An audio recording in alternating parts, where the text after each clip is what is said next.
ओम शांति। आज 29 मई 2024 के बाबा के अनमोल मधुर महावाक्य सुनेंगे। आज की बाबा की मुरली में बाबा ने विशेष याद की यात्रा को बढ़ाते रहने की प्रेरणा दी है। बाबा कहे, जितना तुम बच्चे बाप को प्यार से याद करेंगे तो बाबा को भी कशिश होगी और तुम बच्चे उस कशिश को अनुभव कर सकेंगे। साथ ही आज बाबा ने परिपक्व अवस्था कैसे अपनी बनानी है उसकी विधि बताई। तो बाबा कहे, परिपक्व अवस्था तब होगी जब तुम्हारी कर्मेंद्रियां शीतल हो जाएगी। कर्मेंद्रिय से कभी कोई उल्टा कर्म नहीं होगा।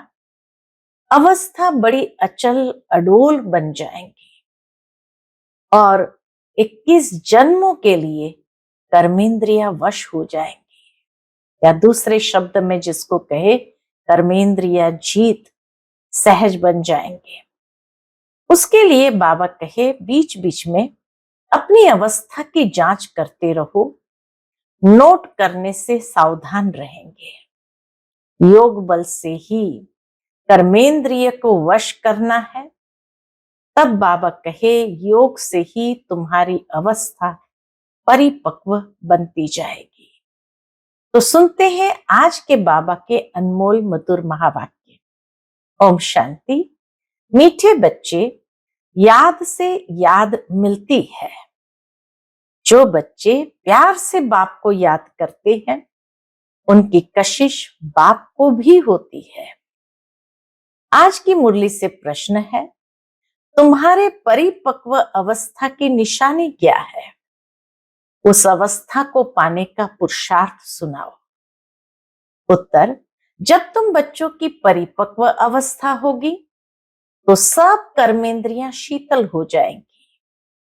कर्मेंद्रिय से कोई उल्टा कर्म नहीं होगा। अवस्था अचल अडोल बन जाएंगी। इस समय की अडोल अवस्था से 21 जन्म के लिए कर्मेंद्रियां वश हो जाएगी। इस अवस्था को पाने के लिए अपनी जांच रखो, नोट करने से सावधान रहेंगे। योग बल से ही कर्मेंद्रिय को वश करना है। योग ही तुम्हारी अवस्था को परिपक्व बनाएगा। ओम शांति।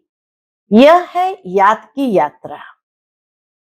सभी बच्चे इस यात्रा पर रहते हैं, सिर्फ तुम यहां नजदीक में हो।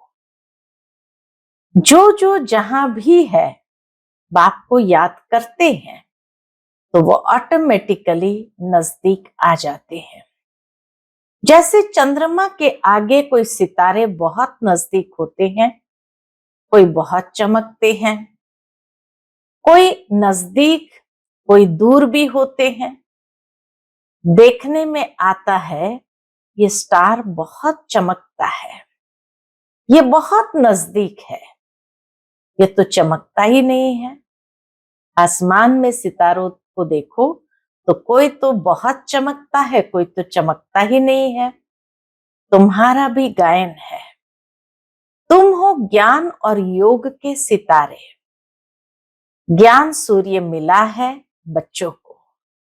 बाप बच्चों को ही याद करते हैं जो सर्विसेबल बच्चे हैं।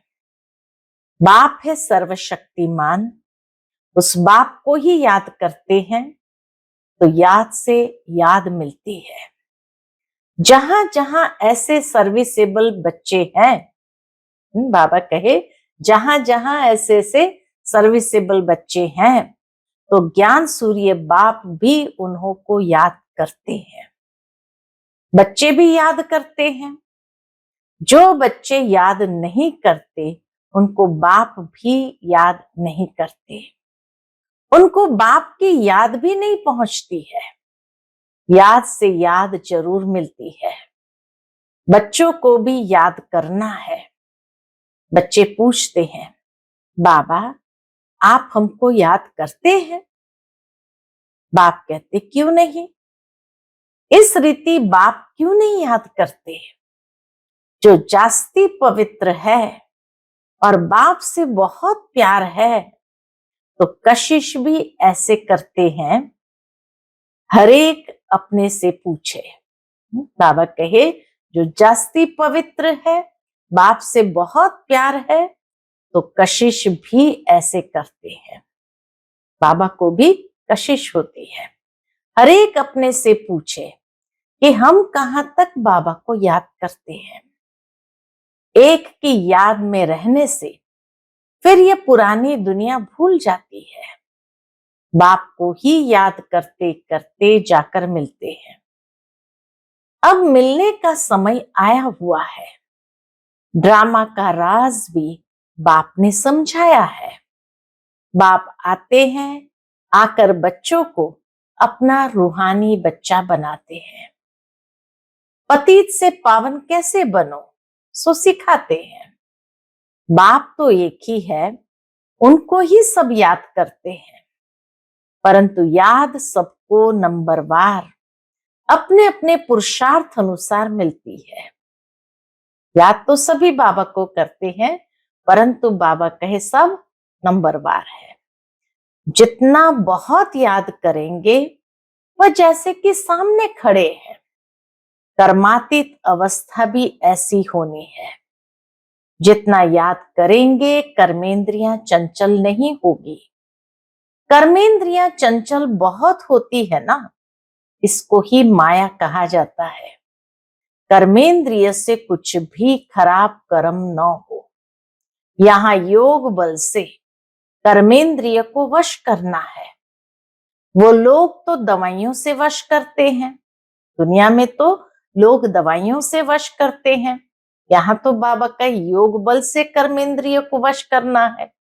बच्चे कहते हैं, बाबा ये क्यों नहीं वश होती है? बाप कहते हैं, तुम जितना याद करेंगे उतना कर्मेंद्रियां वश हो जाएगी। इसको कहा जाता है कर्मातीत अवस्था। यह सिर्फ याद की यात्रा से ही होता है। इसीलिए भारत का प्राचीन राजयोग गाया हुआ है। सो तो भगवान ही सिखाएंगे। प्राचीन राजयोग तो भगवान ही सिखलाएंगे। भगवान सिखलाते हैं अपने बच्चों को। तुम्हें इन विकारी कर्मेंद्रियों पर योग बल से जीत पाने का पुरुषार्थ करना है। संपूर्ण पिछाड़ी में होंगे। बाबा कहे, संपूर्ण पिछाड़ी में होंगे जब परिपक्व अवस्था होगी। जैसे जैसे परिपक्वता आती जाती, अर्थात मैच्योरिटी बढ़ती जाती है, तो वैसे वैसे अवस्था संपूर्णता की ओर बढ़ती जाती है। जब परिपक्व अवस्था होगी, फिर कोई भी कर्मेंद्रियां चंचलता नहीं करेगी। अभी चंचलता बंद होने से फिर 21 जन्म के लिए कोई कर्मेंद्रियां धोखा नहीं देंगी। 21 जन्म के लिए कर्मेंद्रियां वश हो जाती है। सबसे मुख्य है काम। याद करते करते कर्मेंद्रियां वश हो जाएगी।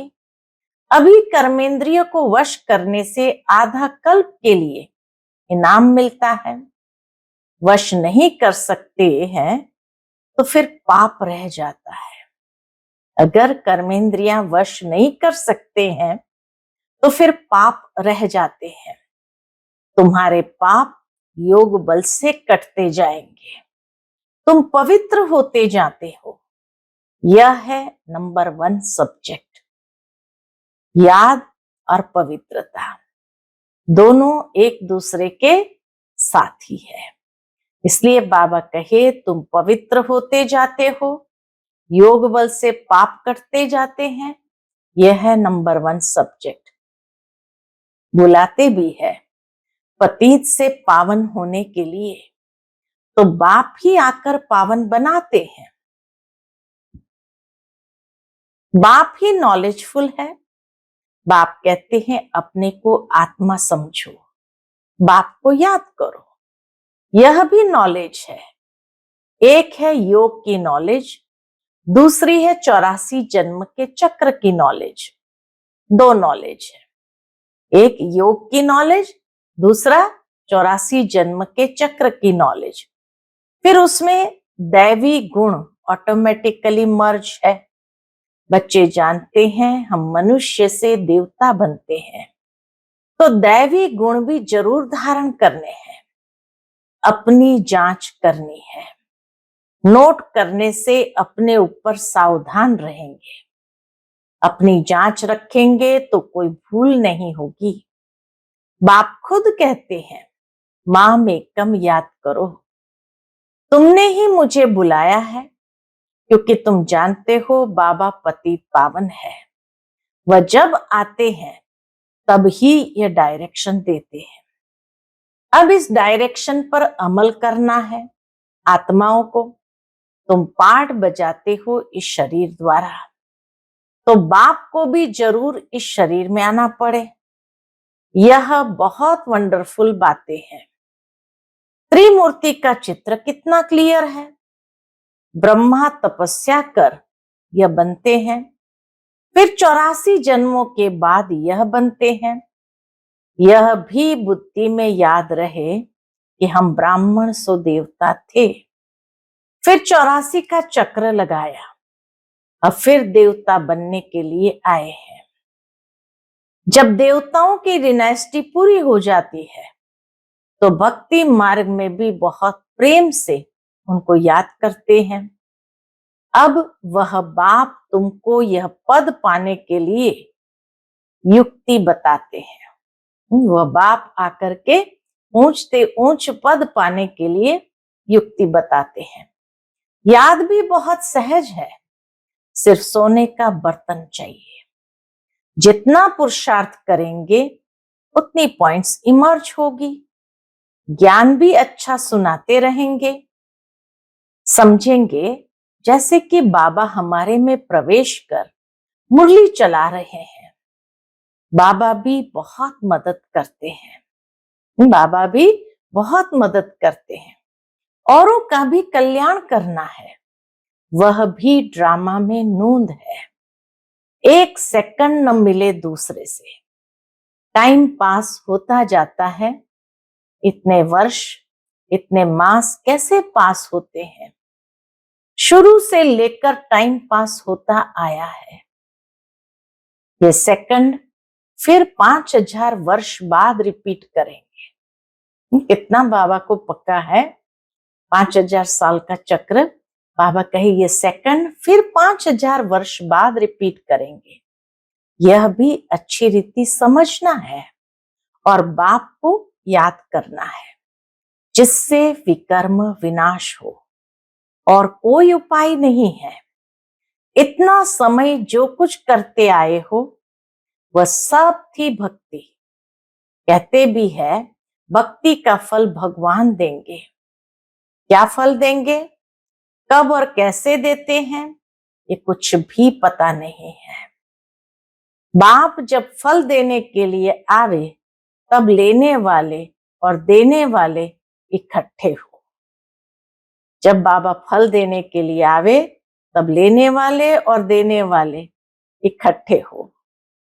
ड्रामा का पार्ट आगे चलता जाता है। सारे ड्रामा में अभी यह है अंतिम लाइफ, अंतिम जन्म है।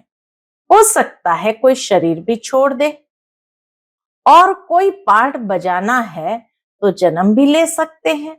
अभी 84 जन्म पूरे नहीं हुए हैं, उसका बाकी है, तो बाबा कहे उसको जन्म ले भी सकते हैं। किसका बहुत हिसाब किताब होगा तो जन्म भी ले सकते हैं। किसके बहुत पाप होंगे तो घड़ी घड़ी एक जन्म ले, फिर दूसरा तीसरा जन्म लेते छोड़ते रहेंगे। गर्भ में गया, दुख भोगा, फिर शरीर छोड़ दूसरा लिया। काशी कलवट में भी ये हालत होती है। पाप सिर पर बहुत है, योग बल तो है नहीं। काशी कलवट खाना यह है अपने शरीर का घात करना। आत्मा भी समझती है कि घात करते हैं। कहते भी है बाबा आप आएंगे तो हम आप पर बलिहार जाएंगे। बाकी भक्ति मार्ग में बलि चढ़ते हैं, वह भक्ति हो जाती है। दान पुण्य तीर्थ आदि जो कुछ भी करते हैं वह किससे लेन देन होती है। दान पुण्य तीर्थ आदि जो कुछ भी करते हैं वह किससे लेन देन होती है। पाप आत्माओं से लेन देन कहाँ होती है? पाप आत्माओं से ही लेन देन होती है। रावण राज्य है ना, बाप कहते हैं खबरदारी से लेन देन करना। पाप आत्माओं से लेन देन करेंगे तो उसका हिसाब भी भोगना पड़ेगा। तो बाप कहते खबरदारी से लेन देन करना। कहाँ कोई खराब काम में लगाया तो सिर पर बोझा चढ़ जाएगा। दान पुण्य भी बड़ा खबरदारी से करना होता है। गरीबों को तो अन्न और कपड़े का दान किया जाता है, वह आजकल धर्मशालाएं आदि बनाकर देते हैं। शाहूकारों के लिए तो बड़े बड़े महल है, गरीबों के लिए है झोपड़ियां। वह तो गंदे नाले के आगे रहे हुए हैं, उस किचड़े की खाद बनती है। उस किचड़े की खाद बनती है जो बिकती है, जिस पर फिर खेती आदि होती है। सतयुग में तो ऐसे किचड़े आदि पर खेती नहीं होती है, वहां तो नई मिट्टी होती है। उनका नाम ही है पैराडाइज। नाम भी गाया हुआ है, पुखराज परी, सब्ज परी, रत्न है ना।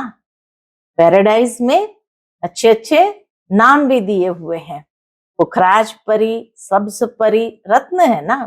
कोई कितनी सर्विस करते हैं, कोई कितनी करते हैं। कोई कहते हम सर्विस नहीं कर सकते हैं। बाबा के रत्न तो सभी है, परंतु उनमें भी नंबरवार पुरुषार्थ अनुसार है जो फिर पूजे जाते हैं। पूजा होती है देवताओं की। भक्ति मार्ग में अनेक पूजाएं होती है, वह सब ड्रामा में नोंद है, जिसको देखकर मजा आता है। भक्ति के नोंद भी ड्रामा के अंदर है, तो बाबा कहे उसको देख करके मजा आता है। हम एक्टर्स हैं, इस समय तुमको नॉलेज मिलती है, तुम बहुत खुश होते हो, जानते हो भक्ति का भी पार्ट है।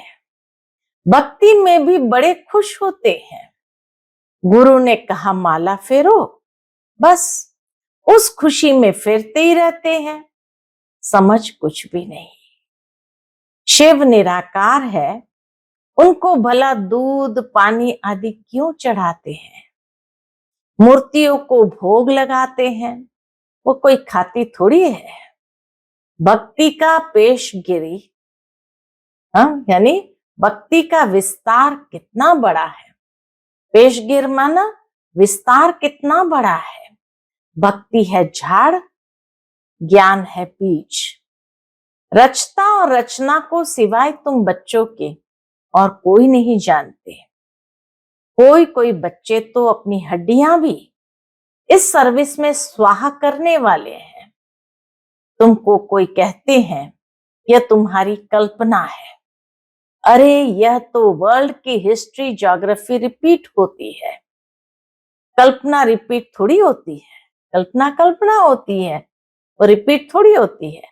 ये तो नॉलेज है, यह है नई बातें, नई दुनिया के लिए। भगवान वाच, भगवान भी नया, उनके महावाक्य भी नए। वह कहते कृष्ण भगवान वाच, तुम कहते हो शिव भगवान वाच। हर एक की अपनी अपनी बातें हैं, एक न मिले दूसरे से। यह है पढ़ाई। स्कूल में पढ़ते हो, कल्पना की तो बात ही नहीं। स्कूल में तो ये नहीं कहेंगे कि हाँ कल्पना है, वो तो पढ़ाई है। तो बाप है ज्ञान का सागर, नॉलेजफुल।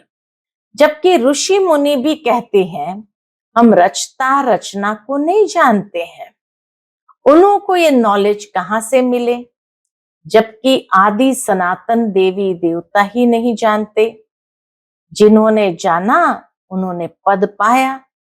फिर जब संगम युग आए तब बाप आकर समझाए। नए नए इन बातों में मूंझते हैं, कहते हैं बस तुम इतने थोड़े ही राइट हो, बाकी सब झूठ है। नहीं, क्या कहते हैं, तुम इतने थोड़े ही राइट हो, बाकी सब झूठ है। तुम समझाते हो गीता जो माई बाप है उसे ही खंडन कर दिया है, बाकी सब तो रचना है, उनसे वर्षा मिल न सके। वेदों शास्त्रों में रचता और रचना की नॉलेज हो न सके। पहले तो बताओ वेदों से कौन सा धर्म स्थापन हुआ? धर्म तो है ही चार, हर एक धर्म का धर्म शास्त्र एक ही होता है। बाप ब्राह्मण कुल स्थापन करते हैं, ब्राह्मण ही फिर सूर्यवंशी चंद्रवंशी कुल में अपना पद पाते हैं। बाप आकर तुमको सन्मुख समझाते हैं इस रथ द्वारा। रथ तो जरूर चाहिए, आत्मा तो है निराकार, उनको साकार शरीर मिलता है। निराकार आत्मा को साकार शरीर मिलता है। आत्मा क्या चीज है उनको ही नहीं जानते तो बाप को फिर कैसे जानेंगे? राइट तो बाप ही सुनाते हैं, बाकी सब है अनराइटियस, जिससे फायदा कुछ भी नहीं। माला किसकी सिमरते हैं कुछ पता नहीं, बाप को ही नहीं जानते। बाप खुद आकर अपना परिचय देते हैं। ज्ञान से सद्गति होती है। आधा कल्प है ज्ञान, आधा कल्प है भक्ति। भक्ति शुरू होती है रावण राज्य से। भक्ति शुरू होती है रावण राज्य से। भक्ति से सीढ़ी उतरते उतरते तमो प्रधान बन पड़े हैं। किसके भी ऑक्यूपेशन को नहीं जानते हैं। भगवान की कितनी पूजा करते हैं, जानते कुछ भी नहीं। तो बाप समझाते हैं इतना उच्च पद पाने के लिए क्या करो? इतना उच्च पद पाने के लिए अपने को आत्मा समझना है और बाप को याद करना है। इसमें है मेहनत। अगर किसकी बुद्धि मोटी है तो मोटी बुद्धि से याद करो। बाबा कहे अगर किसकी बुद्धि मोटी है तो मोटी बुद्धि से याद करें, परंतु याद एक को ही करें। गाते भी है बाबा, आप आएंगे तो आपसे ही बुद्धि योग जोड़ेंगे। अब बाप भी आए हैं, तुम सब किससे मिलने आए हो? जो प्राण दान देते हैं, आत्मा को अमर लोक में ले जाते हैं। बाप ने समझाया है काल पर जीत पहनना है, तुमको अमर लोक में ले जाता हूं। दिखाते हैं ना, अमर कथा पार्वती को सुनाई। अब अमरनाथ तो एक ही है, हिमालय पहाड़ पर बैठ थोड़ी कथा सुनाएंगे। भक्ति मार्ग की हर बात में वंडर लगता है। कैसी कैसी बातें लिखी है। अच्छा, मीठे मीठे सिकिलते बच्चों प्रति माता पिता बाप दादा का याद प्यार और गुड मॉर्निंग। रूहानी बाप की रूहानी बच्चों को नमस्ते। हम सभी रूहानी बच्चों की रूहानी माता पिता बाप दादा को याद प्यार गुड मॉर्निंग और नमस्ते। नमस्ते, शुक्रिया बाबा, शुक्रिया। आज की मुरली से धारणा के लिए मुख्य सार है। पहली पॉइंट, योग बल से कर्मेंद्रिय जीत बन संपूर्ण पवित्र बनना है। इस अवस्था को पाने के लिए अपनी जांच करते रहना है। दूसरी पॉइंट, सदा बुद्धि में याद रखना है कि हम ही ब्राह्मण सो देवता थे, अब फिर देवता बनने के लिए आए हैं। इसलिए बहुत खबरदारी से पाप और पुण्य को समझकर लेन देन करनी है।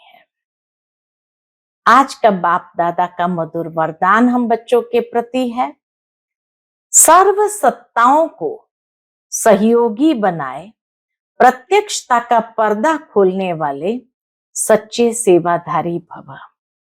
सर्व सत्ताओं को सहयोगी बनाए प्रत्यक्षता का पर्दा खोलने वाले सच्चे सेवाधारी भव। प्रत्यक्षता का पर्दा तब खुलेगा जब सब सत्ता वाले मिलकर कहेंगे कि श्रेष्ठ सत्ता, ईश्वरीय सत्ता, आध्यात्मिक सत्ता है, तो यही एक परमात्मा सत्ता है। सभी एक स्टेज पर इकट्ठे हो ऐसा स्नेह मिलन करे। इसके लिए सबको स्नेह के सूत्र में बांध समीप लाओ, सहयोगी बनाओ। यह स्नेह ही चुंबक बनेगा, यह स्नेह ही चुंबक बनेगा, जो सब एक साथ संगठन रूप में बाप की स्टेज पर पहुंचेंगे। तो अब अंतिम प्रत्यक्षता के हीरो पार्ट में निमित्त बनने की सेवा करो, तब कहेंगे सच्चे सेवाधारी, तब कहेंगे सच्चे सेवाधारी। आज का स्लोगन है, सेवा द्वारा सर्व की दुआएं प्राप्त करना, ये आगे बढ़ने की लिफ्ट है। सेवा द्वारा सर्व की दुआएं प्राप्त करना, ये आगे बढ़ने की लिफ्ट है। बिना दुआओं के आगे कोई नहीं बढ़ सकता। तो सेवा करने से दुआओं के पात्र बनते हैं और वो दुआएं ही लिफ्ट का कार्य करके आगे बढ़ाती है। अच्छा, ओम शांति।